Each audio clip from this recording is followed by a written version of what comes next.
Good morning, everyone. We're coming to you today from Ara Coffee in Rutherford, and we are back to spill the beans on real estate. No fluff, just the good stuff, and talk to you about something that great just happened with one of Jamie's first-time home buyers. I'm Catherine. I'm Jamie. And I'm Pia. So welcome, Jamie. Tell us about your situation. So I just represented this family who I've known for years. They purchased their first home. They were renters. They were the rental market is crazy. It's they actually closed and it only cost them $905.86 out of their pocket. And I'm going to tell you how. Wow. I was going to say, wow. They qualified for a first-time home buyer grant. And on top of that, there was another grant that, because their parents never owned a house, they got an additional grant on top of that. So altogether, it was $22,000. This is how it worked. When we got our offer accepted after attorney review, they deposited a check with the attorney for $10,500. We went through all the motions, home inspection, did everything we needed to do. When we got to the closing table, the title company presented them with a check for $9,594.14. So their grants kicked in, took care of their down payment, took care of their closing costs. It only cost them $905.86 out of pocket. Let me ask you a question. So when a first-time home buyer gets a grant, do they pay that back?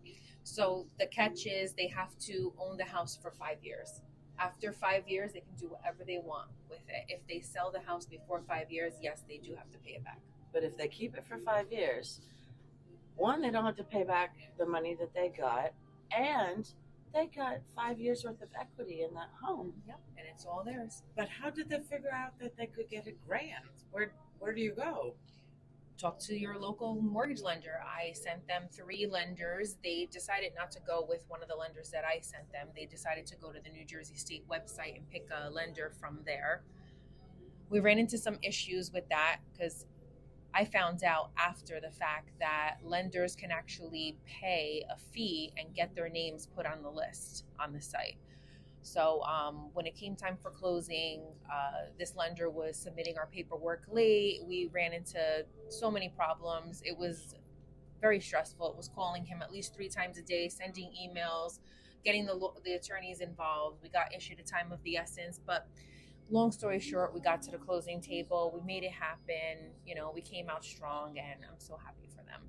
But this is also a lesson to use attorneys and lenders that your realtor has a relationship with. Absolutely. So that you can make a much smoother transaction and not run that risk of losing out because Absolutely. one of your lenders or attorneys or whoever the team member may be isn't doing their job. Absolutely. Yep. So yep. When it's 5 o'clock on a Sunday and you need an answer about something and you send Joe Schmo text message, he's not replying back to you because he has no relationship with you, and it's off office hours.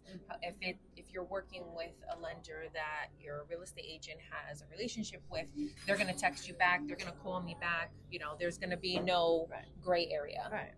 And they can help you with emergencies in the 9th hour. Yeah, I was actually, get it done. Believe it or not, I was actually reaching out to one of my girls that I've been working with since I got my license to actually help me during this process. And she was telling me what to do. And I was calling this lender saying, listen, why don't you do this? Or why don't you call this person? That's terrible. Yeah. You have to tell the lender what they need to do. My lender, my girl, was actually like, listen, if you want me to call the state and inquire about this, even though it's not my deal, I have no problem doing it for you. So that's another testament to having good people Yep. in your corner, knowing that they're always going to step in and help you out. Absolutely, yeah. That's It takes so- a team. It takes a team so to close a house. amazing. So amazing. For $905.86, someone was able to get into a home. Yep. So don't think that you can't afford to buy a home. This is a perfect example that anybody can. Yes. So, And what actually is the criteria of a first-time home buyer?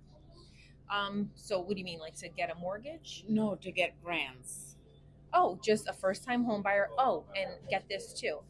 I've had people tell me, Jamie, I don't qualify for a first-time home buyer because I already bought a house. And I'm like, okay, well, when did you sell it? 10 years ago. You qualify.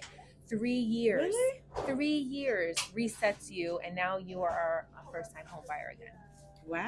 Wow, that is that's amazing. amazing. You know what? There's a lot of money out there for you guys, and people want to give you money. You just have to know how to get it. $2,800, $3,000 for rent, you could be paying your own mortgage for that. Exactly. Stop paying rent. First clue. All right. So I'm going to put it out to you guys. I need you to tell us what you want to hear about next time when we talk. And I want you to comment on what we've had to say today and let us know if we can help you find a home. And not only that, if you have a favorite coffee shop in the Bergen County area, let us know so we can broadcast from there next time. Sounds good. Have a great day. week. Bye. Bye.